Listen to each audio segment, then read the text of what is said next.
Good morning. So this morning I'd like to share with you information that's really new to me. Almost exactly a year ago, I kind of stumbled onto this organization called Braver Angels. I'm just curious, how many people have heard of Braver Angels here? Okay, it's like about 10 or 20%. Okay, so it's going to be new information to a lot of you. I belong to a community that was doing a lot of live workshops, and when COVID came along, their workshop was no longer really doable because you had to be there live. And so they looked for things that were aligned with the kind of growth orientation that that workshop was about. And they presented Braver Angels, or they invited Braver Angels to do their depolarizing within workshop. And I didn't really care what it was about. It was a community thing I could go to. It was free and it was online.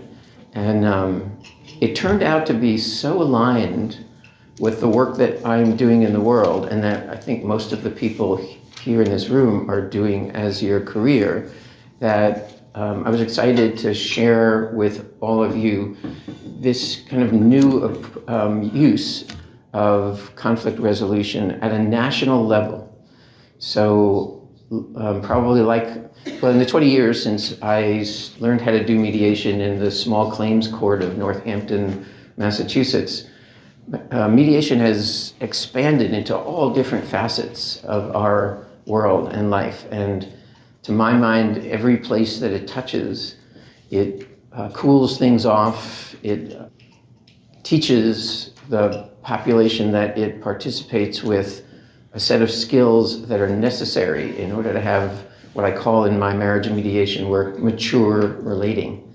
And I was excited to find that there was a way in this time that I'm sure everybody in this room is aware of how hot the conversations are going on the political level.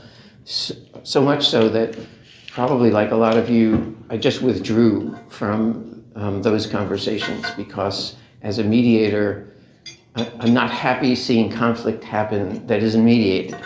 And so who is going to mediate this? The news is adding to the heat. Politicians are adding to the heat. It was just getting worse and worse. And I attended this workshop, which is called Depolarizing Within, which I'll be giving you a experience of, a little bit of a view into today.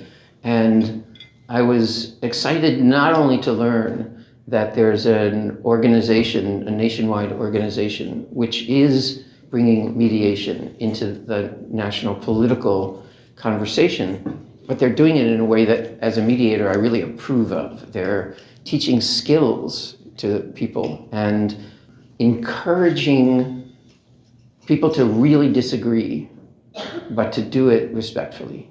And I think that's kind of what we do here in the room. We encourage people to disagree, to be themselves, to bring their point of view. And in my marriage mediation work, what I essentially say to my clients is, relationship is about difference. You know, we invite people into our lives who have the difference that we need, and then almost immediately we try changing them into being more like ourselves.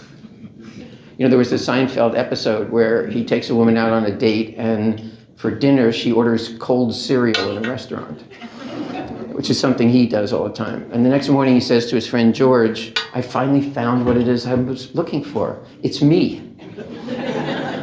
And a week later, they don't even bother breaking up. They're so bored with each other. You already have you. And in the political world, you already know what it is you believe in. But we're part of a democratic republic experiment to see what happens if you allow for the fact that not everybody agrees. We're not a monarchy. We don't believe that one person has all the answers. And so, just like in my marriage mediation, our country is kind of built on the idea that it's good to have conversations across difference. It turns out that the Founding Fathers could have used a mediator because they didn't include in the process training people to be respectful. I think there's been an assumption up until maybe the last 20 years or however long it's been, that our government only works in the same way that all conflict only works if you accept the humanness of the other person that you're disagreeing with. If you're willing to listen to them, and even if you disagree with them, allow that what they're saying and where they're coming from has at least validity for them, if not for you. And that essentially, if you, what I tell my mediation clients, if you get the benefit of difference, you end up with a better product, a better relationship, better policies than if you did it all by yourself. Now, if you don't get the benefit of difference, you get conflict. And that's essentially the way our culture is, it's the direction that it's heading in. So Braver Angels' mission is to bring Americans together to bridge the partisan divide and strengthen our democratic republic. So I just want to tell you a little bit about how I came to this. When I was trained in mediation at a community training in small claims court in Northampton. And essentially we were taught that you need to mediate the content. Essentially we had an hour. In Massachusetts, this is all the way back 20 years ago, had a requirement that the small claims judge had to tell people that mediation was available without telling them what it was. And amazingly, about 10 or 15% of people would mediate their cases. And if we failed in the end of an hour, he just made a decision for them. And they didn't even have a room for us in Northampton. I did a number of my mediations in a supply closet that was so small that our knees touched each other, which wasn't too bad, although there was a case where a dentist was suing a plumber and they were screaming at each other and it was a little uncomfortable. But I'm sure we all have war stories like that.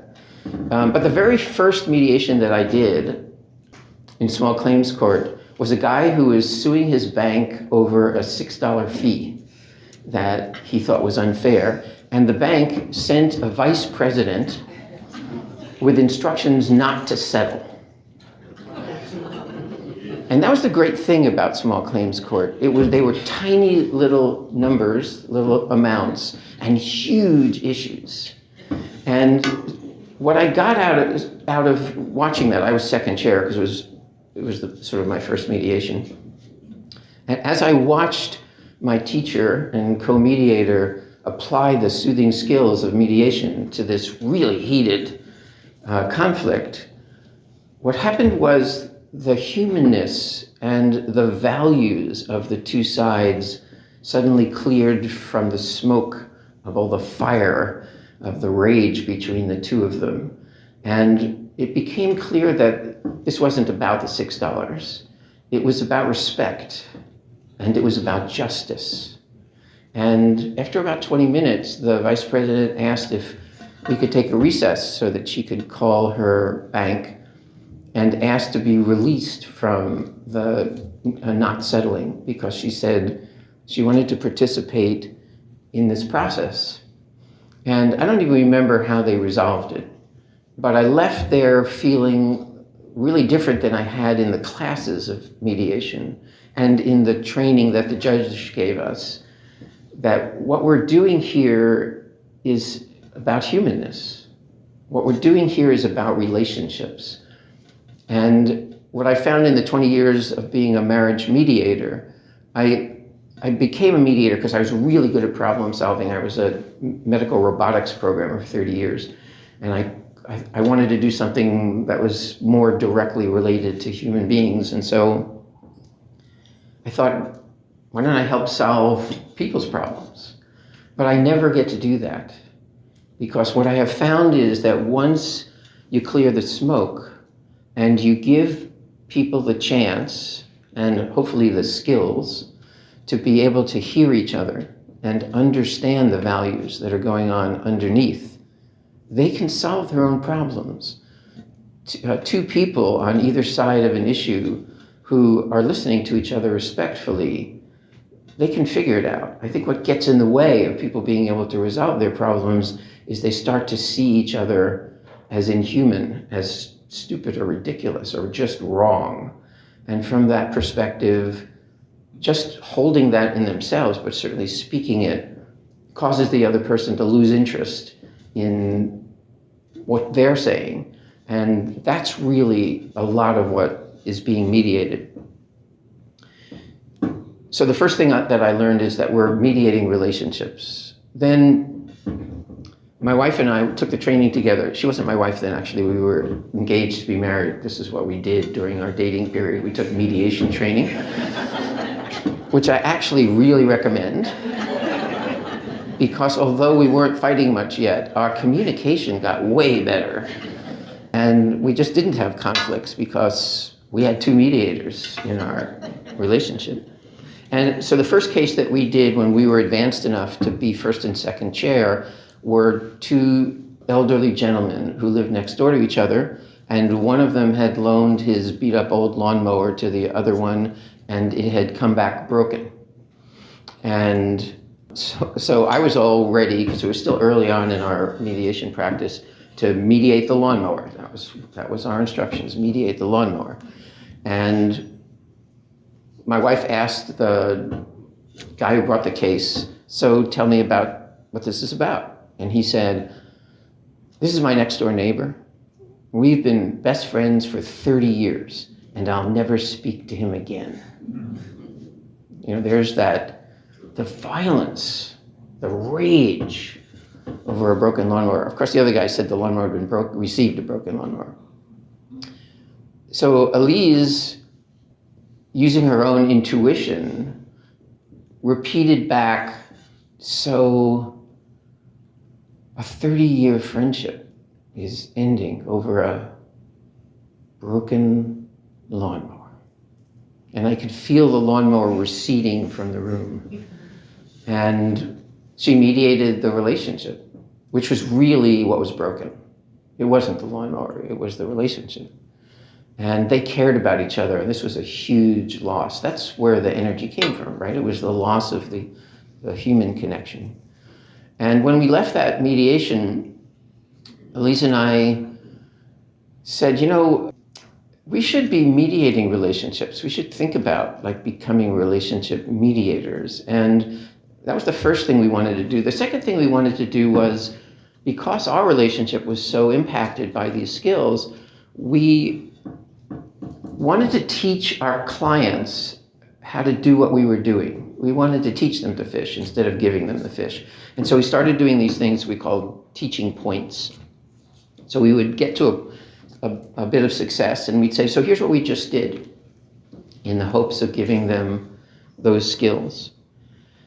And so I left that 2 years of apprenticeship in a small claims court with these two pieces of information, that what we do here is human relationships, and that what we need to be doing is up-leveling the skills, the communication skills of the clients that we have, because like Einstein said, you can't really solve a problem at the level that it was created. And I think that's especially true about human beings.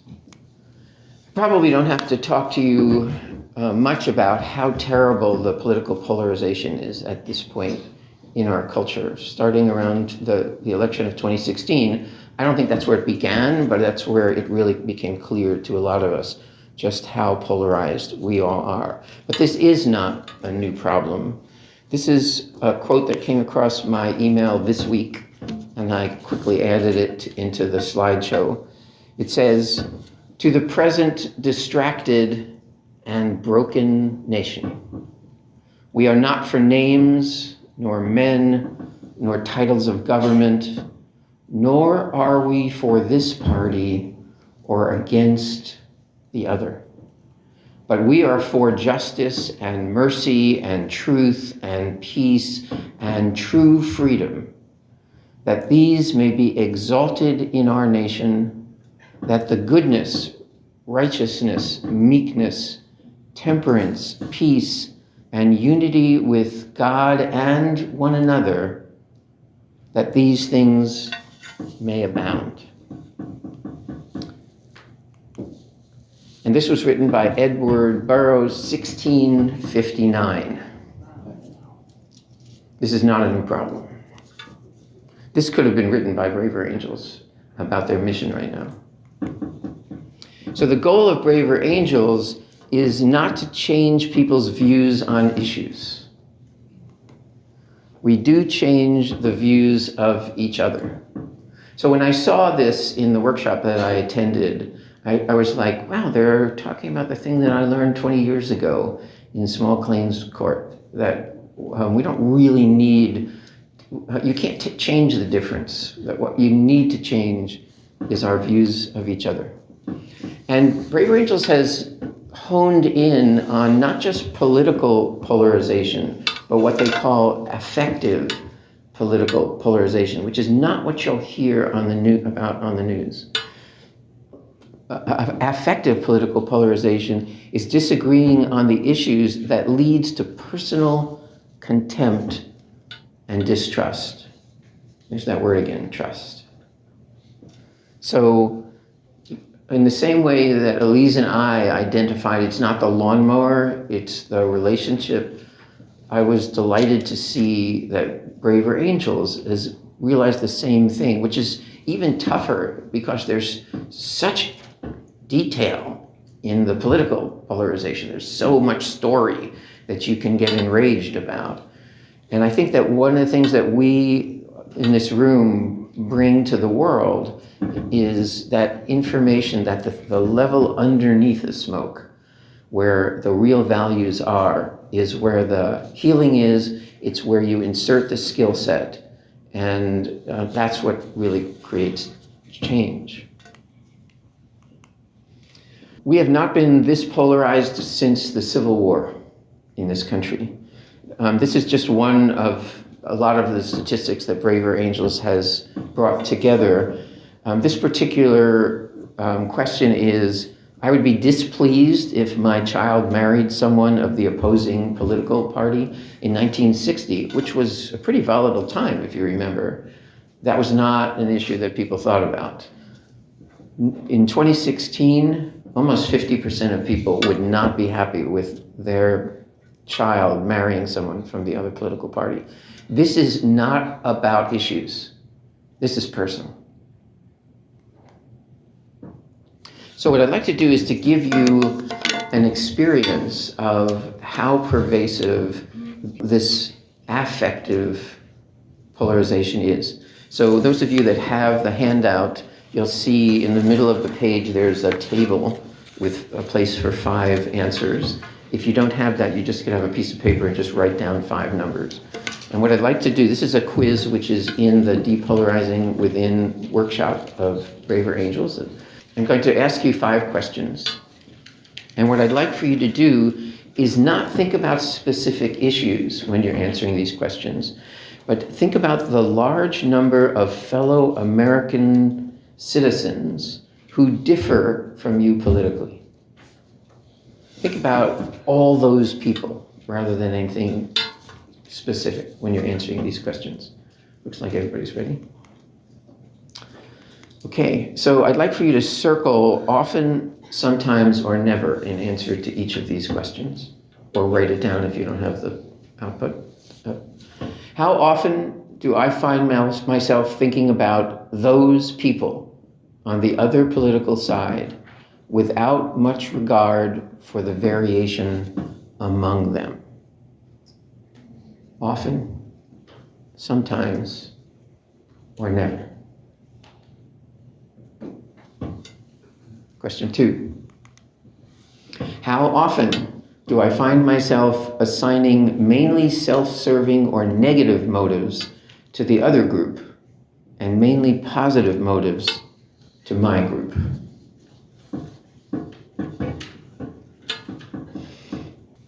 How often do I find myself focusing on the most extreme or outrageous ideas of people on the other side, thereby making it hard to see how a reasonable person could remain in that group? Often, sometimes, or never. Okay? Number 4. How often do I find myself comparing the worst people on the other side with the best people on my side. And number 5, how often do I feel a rush of pleasure with friends when we ridicule those crazies on the other political side? Often, sometimes, or never. So what I'd like you to do now is score your answers. To the right of each of those answers is a little box. You can put the number 0 for every never, 1 for each sometimes, and 2 for each often. And then add those 5 numbers together for your total score, your internal polarization score. So everybody done the math? Okay. So how many people scored 0? Okay, 1, that's 2%, I think. So I just want to note that this is a room full of people who know that after the first person tells you their side of the story, you know not to jump to conclusion, because the other side's going to tell you a completely different story. And that one's going to sound exactly as valid. So we have hundreds, maybe thousands of hours of experience of that. And yet, in this whole room, almost everybody found one of these, at least one of these, where you are having a polarized, personal, affective, negative feeling about the people on the other side. How many people scored 5 or above? Wow, that's like 90%. Thank you. Yeah, it doesn't surprise me. It did surprise me when I took the test. So I want to just get a little bit of feedback. Was there anything in here that was surprising to you about yourself? Did any of you learn something new about yourself doing this? Yes? I consider myself in the middle of the road, and I have 2 friends on both sides. And I didn't think I'd score as high as I did. But sometimes when my Republican friends are doing this kind of stuff, I get some enjoyment out of it. And sometimes when my Democratic friends are putting down the other side, I sometimes get some enjoyment out of that. Yes. So we're saying that he's in the middle, generally politically, but he notices that when one side or the other is ridiculing the others, it's kind of fun. And that was the one that I also, that rush of pleasure. Isn't that interesting? Yes. I'm very middle of the road. I have very close friends. I have friends who have disowned family members because of their political views, things like, which I think is horrendously awful. And I'm so middle of the road that if they begin to talk about anything like this, like opposite from getting the rush of pleasure, like I just shut it down right away. So you are aware of it, and you notice that you don't think it's going to be constructive, and so you shut it down. Exactly. Yeah? You see that there is value on what both sides have to say. Yeah. I thought that I could have answered differently if you watch MSNBC, or you're going to say yes, depending, on your views, or vice versa, you watch Fox News or whatever the other ones are on that side, if there are more, you're going to feel that way, depending on what you watch. So all that is exactly what the news shows you, and there's a reason for that. Right. So you're noticing that the media is a major source of polarization. And that's a real problem in this country, because we need an informed citizenry to be able to make decisions if the citizenry is going to be in any way responsible for governance. And I don't know, it seemed to me that it used to be about information, but there's been a creep towards them noticing that if they can polarize you, they can activate an audience that they can depend on, and that audience will get addicted to the rush of continually being agreed with until we end up in our silos. It happens in social media also. So the politicians do the same thing. Regardless of how they govern, they notice that if they can activate our internal polarization, because humans do have a need to belong to a group, And so what's been going on in terms of this polarization is they've defined these antithetical groups. And I'm noticing, like, even with the Ukraine, one of the ways to unify people is to give them a common enemy. So it isn't even so much about if you belong to us, we'll really make sure that your needs are being met in this way. It's more, if you belong to us, we'll show you who the enemy is and how bad they are and how dumb they are. Yeah, so we have a lot of iconoclasts in this room. Mediation, in a way, is kind of countercultural, right? If the culture is about difference and polarization, the work that we're doing is really kind of countercultural. And I've spoken to a bunch of you folks here, and I count myself as an iconoclast, also a rebel. So there's a series of workshops that Braver Angels has put together over the past 6 years. And they have a kind of curriculum. And the beginning of the curriculum is this workshop you guys just participated in a part of called Depolarizing Within. And the subtitle is A Surprising Place to Start. So in my mediations, I've also noticed that although couples often come to me with a presenting problem that has a timetable, finance or divorce or whatever, I don't attend to that because I think this is the place to start. The place to start is inside of each person, to get them deeply aligned with what is true for them and with the skills to communicate what's true for them in a way that it sounds like they're sharing information with the other party and not just judging them. And using the oft-used metaphor of the four horsemen, Braver Angels has come up with the four horsemen of polarization: stereotyping, dismissing, ridiculing, and contempt. That basically, these are the skills of polarization. And the thing about them is, and we've talked about this some already, they offer us an artificial unity. That's that thing where if I give you a common enemy, it seems like we're on the same side. We're actually not. We're just against the same thing. It also gives us an outrage machine, which, when we're feeling impotent to make things change, is a way of at least discharging our feelings. And the illusion that vanquishing the other side will lead to the political promised land. That was the sentence that really woke me up when we did this workshop. I began to ask myself, okay, so I'm really, during the Trump years, I'm a liberal, and during the Trump years, I started watching TYT, the Young Turks. They're really fun, and they show little clips, and they're just outrageous at ridiculing how stupid the other side was, and it gave me a lot of joy. But after I did Braver Angels, I was like, so what was the long game here? You know, so in the short term, it gave me this sense of artificial unity and an outrage machine, but the goal here essentially was, well, so let's just get rid of the other side. I mean, my unspoken goal was, I just want to show all of you conservatives how beautiful the world would be if we used liberal values. And as soon as you see that, you'll switch over.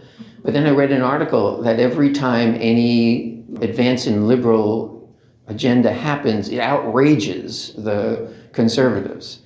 So that wasn't going to work. So there was like no long game in this outrage machine, in this polarization. So what they do in this workshop and in all of their skill-based workshops is they teach skills for challenging stereotypes.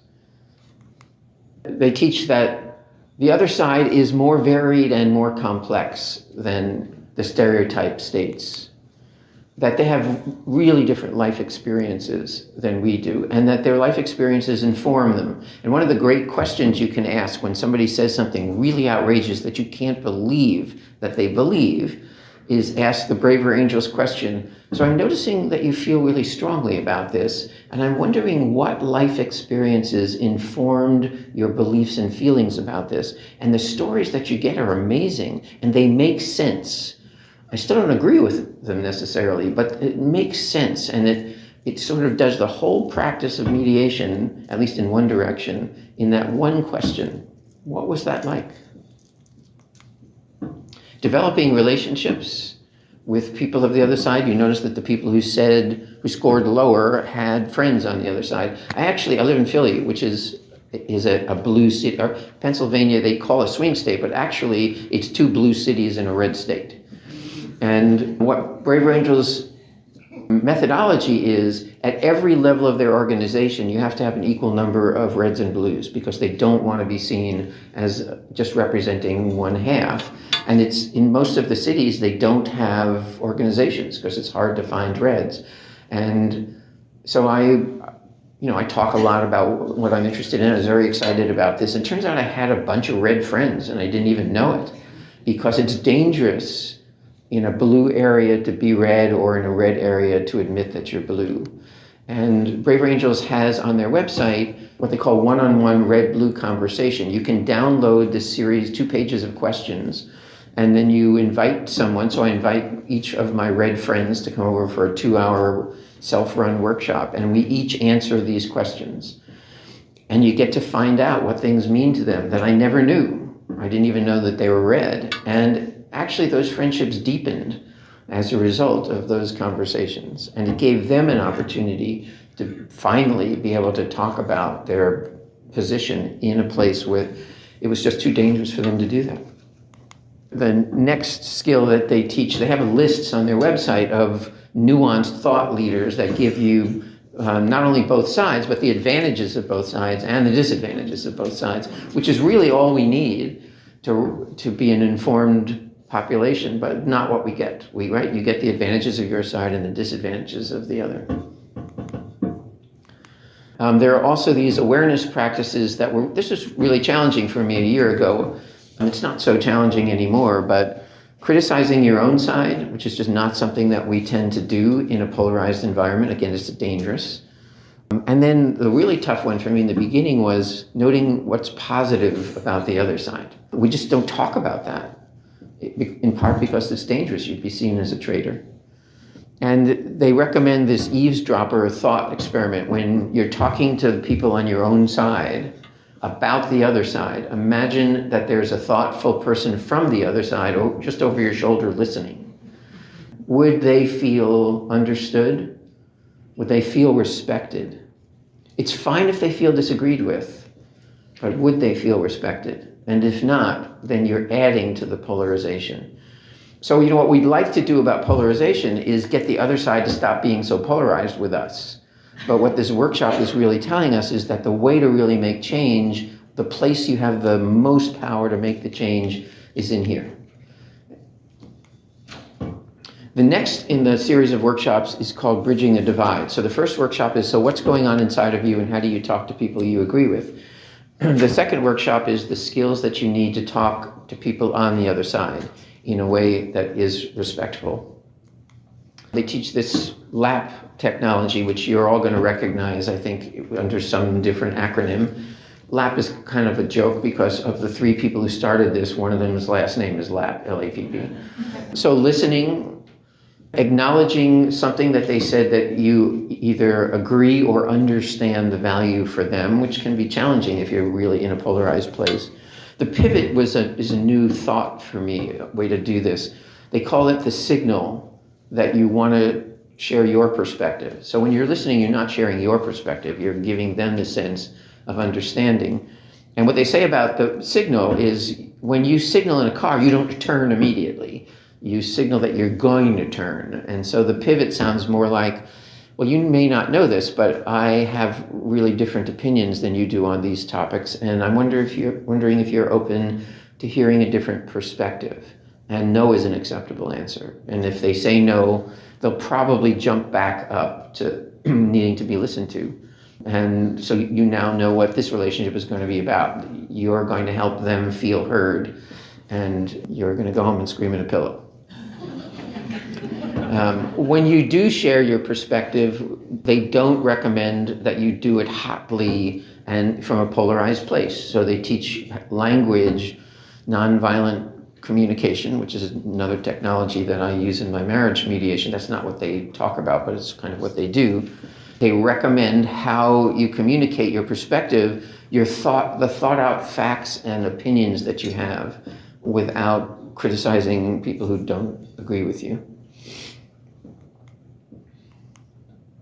And then the third in this series on this curriculum is the first one they ever actually did, which is called the Red-Blue Workshop, which is a workshop designed to bring a small, evenly divided group of conservatives and liberals, or what they call red and blues, for a series of exercises designed to help participants clarify disagreements, reduce stereotype thinking, and discover common values.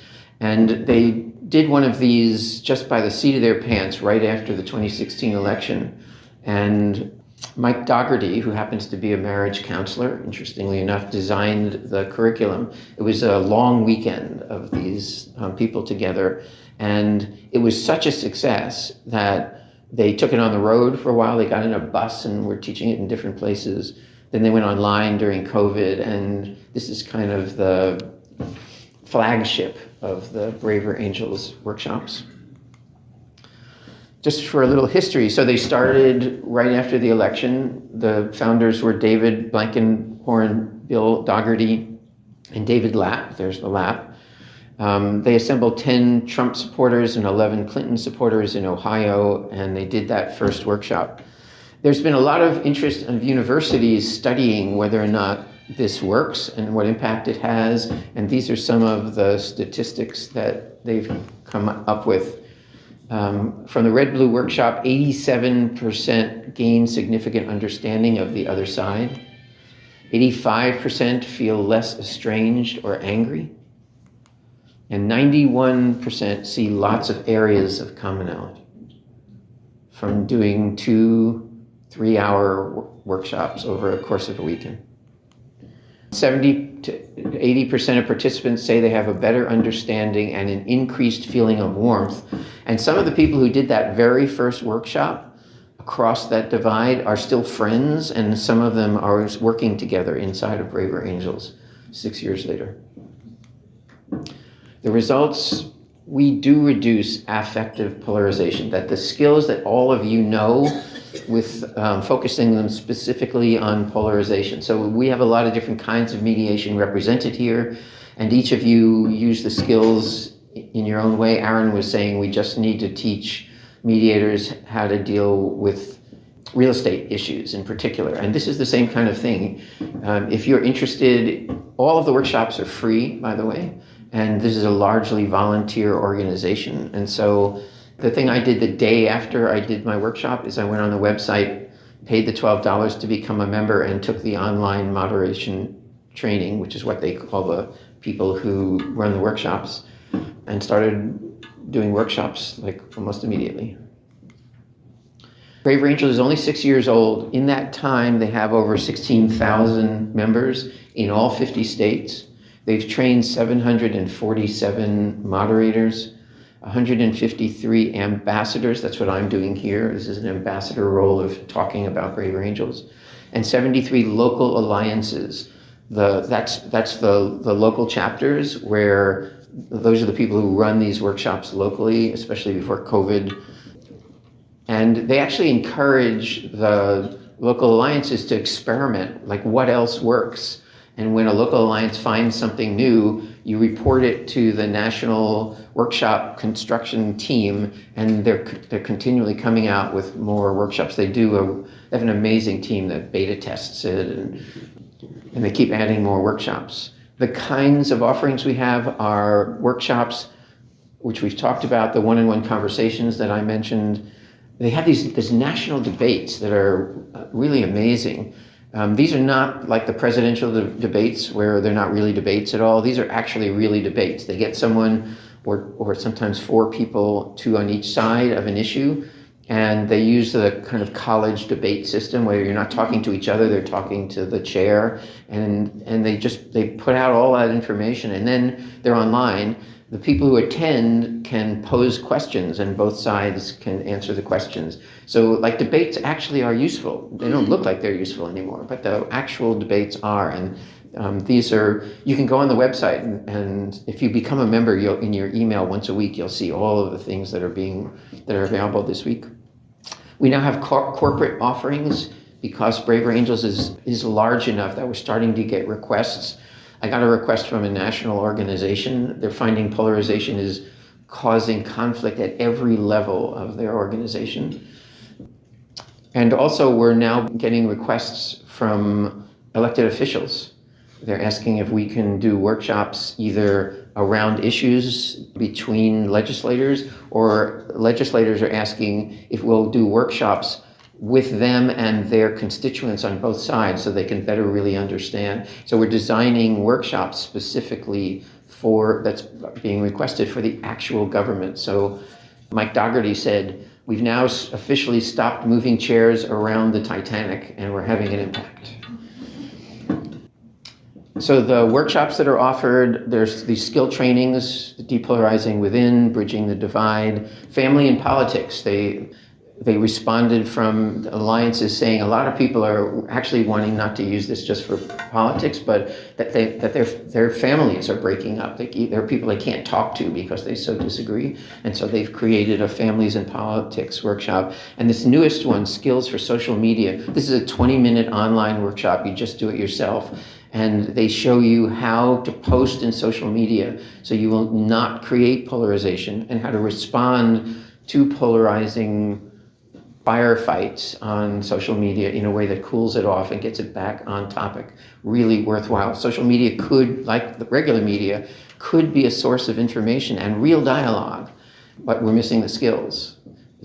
And then the dialogue workshops, red and blue. Common Ground is a new workshop. There are now enough graduates from the red and blue workshops, which doesn't talk about issues. It's about dealing with the relationship. Those people now know how to talk. They've done all the skill workshops. They've spent a weekend with people on the other side and they feel good about them and they're like ready to go. Let's start talking about issues. And so the Common Ground workshop are finding common ground on hot button issues. And race conversations is one that we get requested a lot for obvious reasons.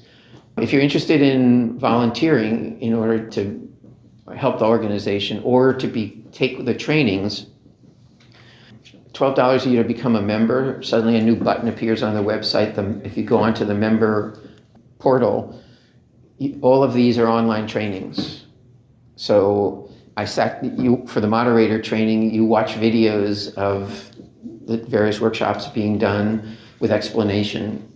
They have these great questions that flip around if you get the wrong answer, and kinds of fun animations. And at the end of about 2-3 hours of online training for becoming a moderator, at the end of it, you click a button and you make an appointment with some skilled moderators, and they'll ask you to present pieces of the different workshops. And if you pass muster, you shadow moderators actually running workshops. Then you do second seat, and then you're certified to do the workshops yourself. You can run debate teams. Organizers are the people who take field requests from the outside, hook them up with people inside of Braver Angels, in-person ones, actually get the site set up. And on online ones, they have amazing teams, Zoom teams. So when you moderate an online Braver Angels workshop, you don't do any of the Zoom stuff. You just do the content. You have 3 people assigned to handle all that stuff.